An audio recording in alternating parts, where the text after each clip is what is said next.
தனியார் பள்ளிக்கூடங்களில் வேலை பார்க்கக்கூடிய ஆசிரியராக நீங்கள் இருந்தீங்களன்னா இந்த பதிவு நீங்கள் கண்டிப்பாக பார்க்கணும்.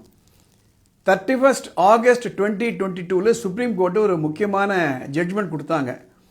அதன் அடிப்படையில் தனியார் பள்ளிக்கூடத்தில் வேலை பார்க்கக்கூடிய ஆசிரியர்களுக்கு கூட கிராச்சுவிட்டி உண்டு. ஆனால் 5 வருடங்கள் அவங்க பணியில் இருந்திருக்கணும் தொடர்ந்து. அதனால் சில பள்ளி நிர்வாகம் என்ன பண்ண ஆரம்பித்தாங்க, 4 வருஷம் 4.5 வருஷம் ஆயிடுது அப்படின்னா அந்த டீச்சரை கூப்பிட்டு ரெசிக்னேஷன் லெட்டர் எழுதி வாங்கிட்டு ரீஅப்பாயின்மெண்ட் அப்படின்ட்டு அந்த கிராச்சுவிட்டியை டினை பண்ணுறதுக்காக ஒரு ரூட்டு. இப்போது அது இனிமேல் செய்ய முடியாது. அண்மையில் லேபர் லாஸ் எல்லாம் அமெண்ட் பண்ணிவிட்டு அதில் ஒரு முக்கியமான அமெண்ட்மெண்ட் என்ன அப்படின்னா 1 வருஷம் வேலை பார்த்துருந்தாலே கூட போகிறோம், உங்களுக்கு கிராச்சுவிட்டி உண்டு.